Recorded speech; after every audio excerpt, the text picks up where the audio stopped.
before we talk about 9.3, let's finish 9.2. Question, how'd you guys do number 13? Well, you split the Pause! What was the answer? divergence. 1/2. The series diverges, but why? Since, what test did you guys use? The limit one. The nth term one. See, we're looking as n goes to infinity of 2 to the n plus 1 all over 2 to the n plus 1. Why does it equal 1/2, which is not 0, and is not 0? I don't know what I was saying. Which thus prove that the series diverges. Mom. Okay, no, we go. Because when you derive that, that's 2n. No, don't derive it. No boom and boo. I mean, you could. You could, then you separate the top and bottom. Because the work would be the limit as n goes to infinity of 2 to the n plus 1 all over 2 to the n plus 1. This is infinity over infinity. You could do L'Hopital's. What is another option that is easier? You could do L'Hopital's. It would be 1/2. Listen. The power is become multiplication for the Yeah. Look at this guy and use exponent rules. Because you could go ahead and just see him as 2 to the n plus 1 all over 2 times 2 to the n. The degrees tie, the ratio is 1 to 2. Ha-ha, done. Boring. Much more exciting to me. The series diverges. Creative. It's creative. L'Hopital's is interesting. Good job knowing the rules. Okay. Series diverges. Are we okay? How do we do this one? Well, because it's on CalcChat, all the odds. Wait, pause. Wait, pause. You guys all had me for AB. Did we have CalcChat? Yeah. No. We didn't have CalcChat. Yeah, we The blue button. It's okay. I totally forgot that we had CalcChat. If you go to CalcChat, 2 years ago they didn't. So Georgie and all them, they didn't have CalcChat for AB or BC. They were upset. You guys had CalcChat last year. Yes. So you just go to calcchat.com. Look for what book again? The Black Calculus 10th edition Larson book. It's not an AP edition. That's what's different than the blue one. So it's a black 10th edition. It's the newest, well, there might be a newer one now. But I got the AP edition for AB. That's what we're using from Larson. But it's the Larson black 10th edition one. That's where you will find the answer to the odds. So what do you need to do before you come into class? Check the odds. Or come in and borrow my book and look at the odds in the back of the book. Or come in and take pictures of the odds in the back of the book. Yeah? Okay. Question number 51. How'd you guys do it? Well, Oh, the limit test again? Limit test. Okay, so I did that for since everyone. the limit as n goes to infinity of 1 plus k over n to the n equals, how do you take the limit? E to the K. Because it's my special formula, so we could just go straight to e to the k, and k is a constant, which well, it doesn't matter. E to any power will ever equal 0. No. No. So since the limit does not equal 0, I can say the series diverges. Now what I forgot on the last one, because I was too focused on how to do it, diverges by, what's your rationale? The nth term test.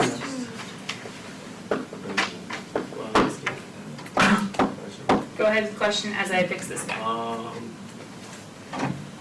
So can we use by the divergence test and the nth term test, like interchangeably? Yeah, I think the nth term test is probably a bit more common. I named it the divergence test. I think the book does too, because that's literally all it tests for. Okay. So to keep it straight in your mind, it only tests for divergence. Okay. Can you just explain how you jump? Yeah, special, what was it called? Special limits, special converging limits, special sequences? Yeah. Okay, we made an endeavor card for special sequences, and one of them said that whenever you take the limit as x goes to infinity of 1 plus, did we do a k? There's X. It's X. Oh, so the limit as n goes to infinity of 1 plus x over n to the n is always e to the x. So in this one, there was a k in the x spot, so then that was our power. Yeah. Otherwise, if you wanted to solve it, we solved it in that section. I think we proved why it was e to the 1 in the example we did. And so it could similarly prove why it was e to the k. Long story short, ln of both sides, bring it down, take the limit of the right side, then e to the power of both sides. This one was fun if you took to heart what I tried to have you guys add to your forever cards. How do you solve this guy? Take the limit. Okay, so the limit test again? Or I should say, sorry, the nth term test. Since the limit, as n goes to infinity, who is arctan? Arctan is a graph. Anything with that. What's the synonym? What's another notation for arctan? Tan inverse. What does the graph of tan inverse look like? Like an S turns sideways. But it has a. It goes on forever? Asymptote. Yes. No, it has a vertical asymptote at pi over 2 and, sorry, horizontal asymptote at negative pi over 2. Yeah. So as I go to positive infinity, what is the limit? How else would you find I got it? that one wrong. Yes. Which is why we need to add that graph into our basic graphs card like I've been saying all along. Oh, it's in there. It is. It's in there. It's been since the first day. I know, but I said that's why we need to add it in if we haven't. If anybody hasn't. Anyway, so, I just have a yeah. question. So since we said by the nth term test for the last two that we did, and also for this one, if we decide that it diverges based off of the ratio, the R, do we just say because R is like? No. Well, if these since R is, and then you could say therefore the series, make your conclusion and be by the geometric series test. Okay. Does that make sense? Yeah. But we weren't able to use that on any of these because none of these were geometric series. All right, section 9.3, it's time for two new tests. Two new tests. First, we're going to spend today on the integral test and tomorrow on the P-series test. So the integral test. The integral test. To some extent, kiddos, I am covering the tests in the difficulty of applying them. I am somewhat presenting them in the order of increasing difficulty of application. That does not necessarily mean, once again, that it will be the order that we should test them. There is, what is it, parting the C? I think it's parting the C. Like Moses parting the sea, P-A-R-T-I-N-G. S-E-A? C-E? No, it's not S-E-A. C-E? S-E-E? I think it's C as in C, that's a comparison test. Anyway, maybe there's 8 and then my telescoping is 9, so maybe there is 9. Anyway, long story short, there will be like a little acronym where we can have all the tests in our heads so we can try each and every one. Usually the nth term is the first one that you want to try because if the limit of the sequence of terms is not 0, we can stop. And then we progress to others. But the next one in somewhat order of difficulty is the integral test. I guess P-series should be first, but our book covers the integral next. The integral test. If a sub n, that's our nth term, equals f of x, so looking at the a sub n, the nth term formula as a function, looking at it as a function, if he is continuous, positive, and decreasing, the function coming from the nth term, then we can go ahead and compare, compare the infinite sum, which we can't find without a partial sum formula for anything besides geometric series. Compare the infinite sum with the improper integral. And if the integral converges, as long as these three conditions are true, then the series converges. And, now this is a really good test. Look, if the integral converges, then the series converges. And if the integral diverges, then the series diverges. This test can show us convergence and divergence. Let's go. Just by how the improper integral works. But first of all, what are the three conditions that must be met? Continuous. How do we check continuous? The continuous test. Test within a test? Well, we're going to have to test for these things first, right? So we're going to have to look for discontinuities, right? If they have no discontinuities, if the function has no discontinuities, then we're fine. Discontinuities, denominators equal to 0. Imaginary numbers within the bounds that are stated. What else would there be? I don't know. That's pretty much it. Yeah, but that would be discontinuities. So look for the discontinuities. Look for the denominators equal to 0, whether it's 0 over 0, so a whole, or a number over 0, which is a vertical asymptote. And look for imaginary numbers, basically, in the bounds. Because we're only looking in the bounds from 1 to infinity, or maybe 2 to infinity, whatever they give us. So keep an eye out. Logarithms, trig, etc. Positive. How do we test that? Is it positive? Like, how do we? Literally, all the f of x values must be greater than 0. Probably or equal to. We'll take that. They just need to be non-negative. They just need to be non-negative. Decreasing. Concavity. Slope. We'll take the derivative. F prime is, Oh, never mind, like. F prime of x has to be less than, I'll probably take less than or equal to 0. You guys know that a function like this is strictly monotonic, strictly decreasing, even though it is 0 at an instant of time, we still say it's decreasing for the whole time interval. So we'll say less than or equal to 0. okay. This is endeavor number 15. 15. 14. Wait, what was 15. It's 14. Oh. It wasn't geometric series. Geometric 15, divergence is 14, and this is 15. I said that was 13. Oh my Oh, okay. gosh, No, it's right not here, 13, that's for Kyle. sure. No, as long as you guys checked it, then we're good. Oh, there it is. Oh, okay, Kyle. Oh, no, he was partially right, because the geometric series is 13, the end term is 14, this is 15, right? No. If Kyle's not right, then he's just wrong. Pause really quickly down below. I want you guys to go ahead and put these, once again, put these in parentheses. That's not necessarily to know word for word, just to realize. If you have a function, an nth term function that is easy to integrate, let's go with the test. If it's super crazy to integrate, let's hope there's another test that we can apply to it, okay? Eventually. If it's super easy to integrate, let's go for it. If it's hard to integrate, maybe this isn't the nicest test for us. But we don't know. Let's go ahead and take this function. Easy to. Question, no pause. Wait, the first test you should apply, nth term test. Limit as n goes to infinity is? We know nothing. Geometric series test. No. We could go ahead and plug in. We would have 1 over 1 plus 1 is 2, and then we'd have 2 over 4 plus 1 is 5, and then we'd have 3 over 10, Did it work? there's no multiplication. But guys, can't we tell this isn't geometric series? Wouldn't a geometric series need to the nth power something with repeated multiplication? No nth power, this isn't geometric series. Nth term doesn't work, geometric series doesn't work, all right. All we have is integral tests. So let's go ahead and look at this function really quickly. Is this function continuous from 1 to positive infinity? Yes. Continuous everywhere, because this can't equal 0, right? Because it's squared, it will always be positive. So continuous, check. What else? Positive, yes. Is it positive? Mm-hmm. Yeah. Because plugging in all the positive numbers, remember, just 1 to infinity, yeah, I'm fine. And then what's the last one? Decreasing, yes, Yeah, we're. because of the graph. Is it? 1 over 8. With the graphics. No, yes, it has to be. Could we take a derivative and prove that it's decreasing? Yes. Can we also look at the terms and kind of figure out, I think they're going to be following this pattern for a while. So look at the pattern. What's that? 0.5. What's that? 0.4. What's that? 0.3. What's, ooh. Whoops. Oh, it's getting smaller. What would the next term be? 0.4. 17. 417. Yeah. Ooh, not Oh, 0.4. Anyway. 0.2. 0.5, 0.4, 0.3, and then not 0.2. Sadly. It was a nice pattern while it lasted, but long story short, is it getting smaller? The answer is yes. Okay. Once we've double checked that we can do the test says, all right, let's not say since or anything else like that, because we need to figure it out first. So let's do some work. So let's go ahead and take our integral from 1 to infinity, stealing the bounds. Look at the nth term and make it a function. So x over x squared plus 1 dx.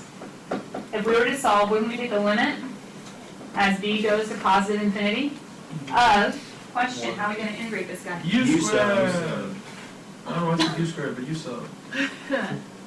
And so if u is equal to x squared plus 1, my du is equal to 2x. So can't I make this 1 half 1 over 1 half. 1 over u times du? Yes, ma'am. And you show as much work as you need, right? Which will end up being 1 half times the limit as b goes to infinity of ln of u, which it's ln of x squared plus 1, right? Which will be ln of b squared plus 1 minus ln of 1 squared plus 1. Do you guys agree? Integral is ln of u, which is ln of x squared plus 1. Plugging in b squared plus 1, plugging in 1 squared plus 1. Show as much work as you need. We're just shortcutting it a little bit. When we go to infinity, what do we got? Infinity.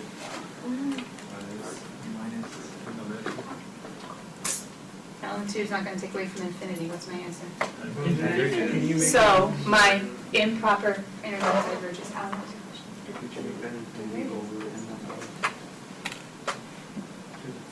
Yeah, you could technically, Alan's seen our subtraction, so we could do the quotient property, we could do this guy over that guy, which would be infinity over 2. Either way, yeah, you're right. Still infinity. Still infinity. So therefore, what are we going to say? Since a sub n is continuous, positive, and decreasing, and the integral from 1 to infinity of x over x squared plus 1 dx diverges. What's the diverge?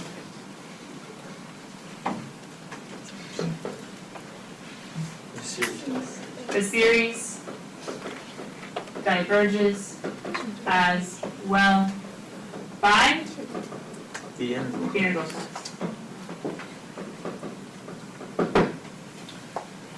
Do we understand every piece? Yeah. Been ready, set, take it away on number 2. I'm gonna freeze it. I'll have some fun, and you guys go too.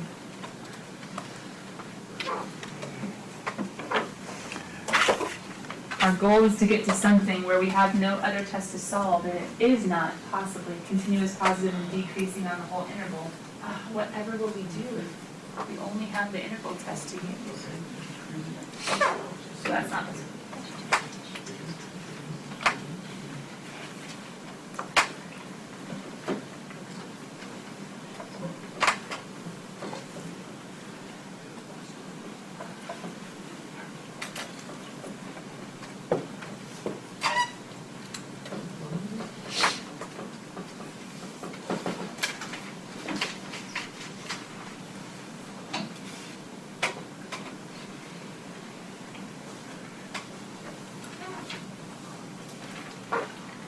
You guys figured out he's good on all counts. He's continuous, he's positive, he's decreasing. 0.5, 0.2, 0.1. Yeah, he's decreasing.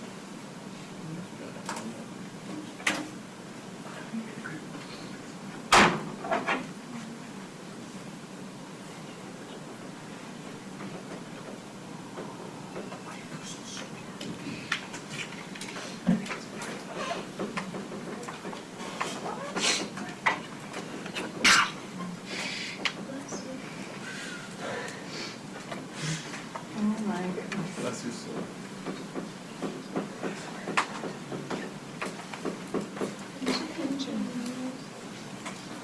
Okay, my notation is a little bit off, I need to fix it, but I can't really see it to fix it right now.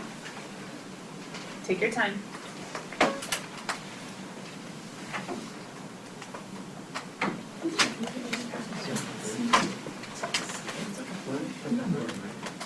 Take your time, but when you have a chance, look up. I've skipped some steps, so the core of it is there.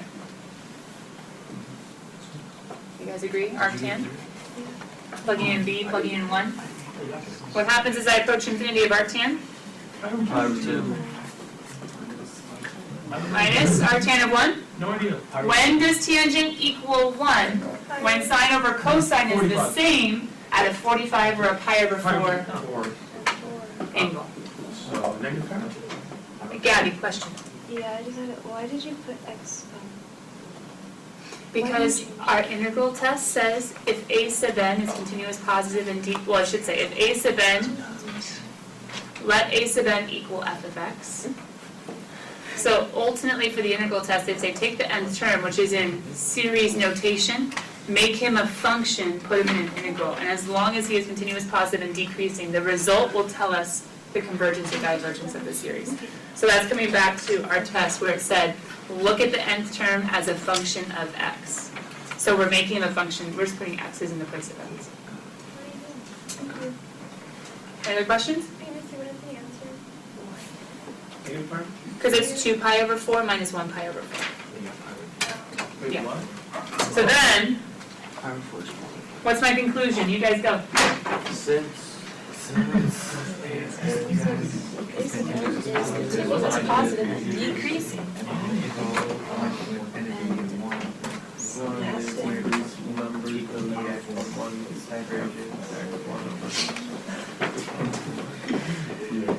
Converges to C set converges as well. I'm ignoring Corey, by the way. Integrating into integral test. Okay, pause. There is technically one thing we need to change. Gabby brought up a good point. She was like, why are there X's and not N's? And I said, oh, the test says look at the nth term formula in terms of X or as a function of X. The reason being, question, would the nth term formula be continuous? No, because it's discrete, meaning it only works at n equals 1 and n equals 2 and n equals 3 and n equals 4. The nth term formula is not continuous, so how do I technically need to change my notation? Since a sub n equals f of x is continuous. Now it's okay, because I'm looking at the nth term formula as a function for all values of x. When it is in series notation with an nth term, it's only for n equals positive integers, so I don't want that. But when I'm looking at it as a function of x, then it's okay. Sorry, it's an n, not a 7. Wait, you see, don't you say the bounces? Because Well, a sub n is only for 1 to infinity. So you could go ahead and state for x within 0 to, or x within 1 to infinity, but it's going to be understood, they're going to understand, and once again, this is rarely in an FRQ, we're writing it out to make sure you have the full process in your head as far as what we're doing, why we're doing it, and what it shows. But if you could put the limited domain, but it's one of those, you know your calculus, that this domain will be literally what the bounds are. That's just never really stated in the test that we have to put. okay. Wait, so it's just really an FRQ. You would not need to state the domain because it's written as the bounds of the summation, and so they know that those are the only bounds you're looking at. Okay. And technically, it's continuous, positive, and decreasing within the bounds of the interval that we're considering. So we have the 1 to infinity already written. What about this guy? We're going to do this one together. Why does it start at 2? Because One, one doesn't zero, 0 and then it would be defined and you have to do blah blah blah. Okay. So first of all, we're not considering 1, but that's okay. The problem doesn't consider 1. It's not meaning to trip us up. What happens when we start plugging in? First of all, nth term test, 0. We know nothing. Geometric series, nothing to the n power. That doesn't seem very likely. When we plug in, we get 1 over 2 ln of 2 plus 1 over 3 ln of 3 plus 1 over 4 ln of 4. Is this decreasing? Yes. Yeah. How do you know? Because Because the ln gets larger. Okay, let's talk about ln for a second. Question, when does ln cross the horizontal axis? 1. At 1, right? So at 1 it's 0. When does ln hit 1? E, which would be 2.7-ish, right? Yeah. So that's when it hits 1. And then it continues to go from there. True? Yeah. Okay. ln of 2, where is he? A little before you. Right down here. Right? So he's a little bit lower than 1. He's a little bit lower than 1 times 2. What's something a little bit lower than 1 times 2? A little bit less than 2, right? So then 1 over a little bit less than 2 is going to be a little bit greater than 0.5. True? Okay. So what's ln of 3? A little bit A little bit greater. bigger than. A little bit greater than 1. What's a little bit greater than 1 times 3? A little bit greater. A little bit more than 3. A little bit more than 3, what decimal am I looking at? 3.34. 3.1315. Well, it'd be 0.33, but a little bit less than 0.33, right? Oh, 0.32. Because it's going to be a little bit bigger denominator, numbers a little bit smaller. Okay, so I have a little bit, what was this? A little bit More than 2. a little bit more than, so we could do 0.5, but a little bit higher, right? And then we have 0.3, but a little bit less. Are we looking all right? Mm-hmm. Okay. Yeah. Can we approximate with logs? Yeah. Don't lose that. We can approximate with logs. So is this decreasing? The answer is yes. The dilemma is that's not always true just because there's an ln. Coming back. So, yes, continuous, because my bounds are from 2 to infinity, I'm fine. Continuous. Positive? Yes, because we're talking about the ln values that are past 1, right? So that's okay, they're all positive. Decreasing, we just looked at that, and we can say yes. Okay. Now what? Interval time, yeah? Who's already thought about integral time as far as what we're going to do as b goes to infinity of 2 to the b of this function 1 over x ln of x? U is ln. Yep. I would let u equal ln of n. Nope, 1/10 of x on the x. Because then du is equal to 1 over x dx. You guys see your du? Yeah. d2. So therefore we can say this is the same thing as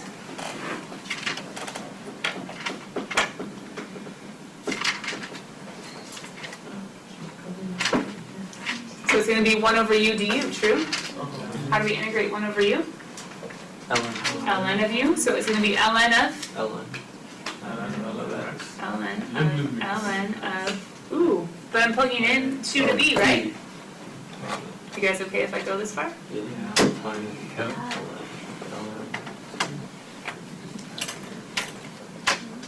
Now what? Okay, so that's approaching infinity. What's ln of approaching infinity? Cool. So that's going to infinity. That's going to A number. ln of 2. Some number, yeah. Some number. Long story short, Infinity wins! infinity, so Series of divergence. got it. Make your statement. Make sure it sounds good. Alright, Since A and equals x. A sub n f of x is continuous, positive, decreasing. Kyle, And the And? tell you and the which way it's up. integral He's away. diverge. And the integral 1 to infinity 1 over x ln of x diverges. The series diverges as well by the integral test.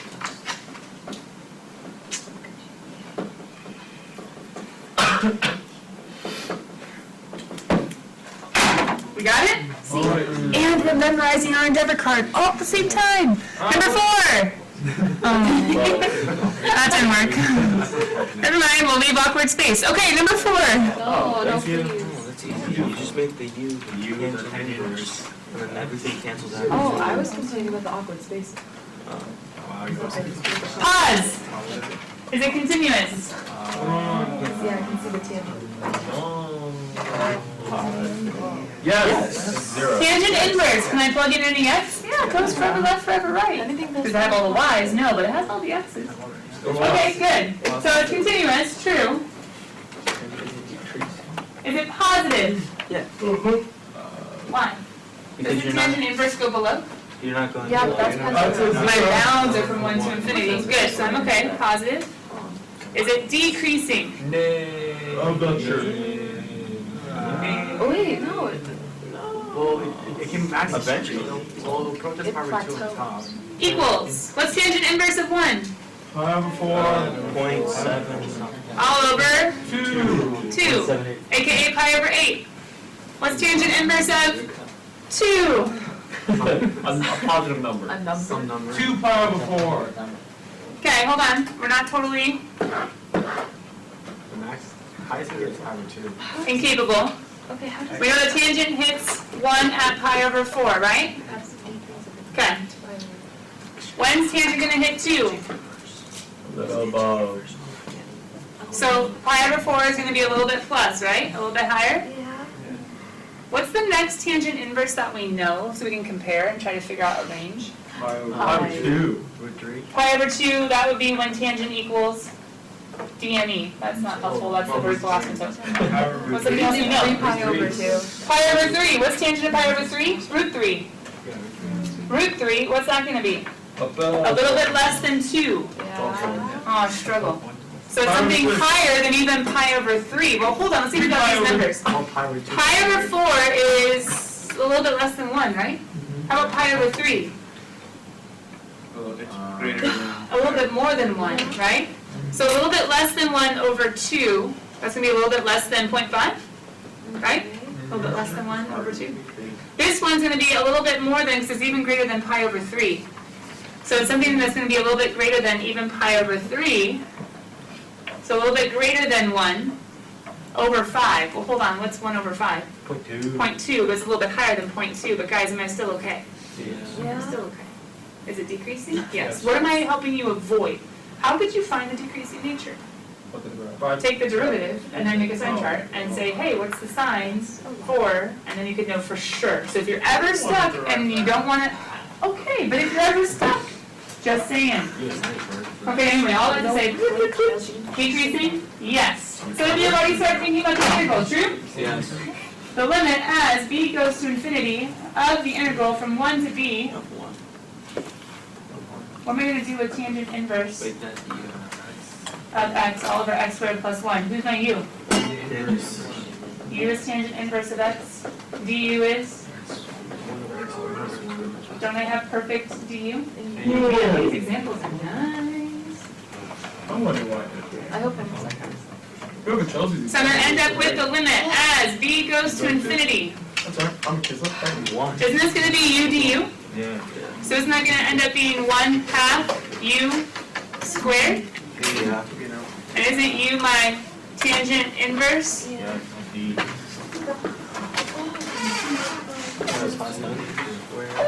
You guys got a feel for the test? Yes. Tonight in homework, start trying to do all the integral test ones that you can, and try to find me one where the first 3 conditions are not true. I didn't write. Bye guys. Yes. Is how much you learned? It's not too Keep trying to say it. Go to the right.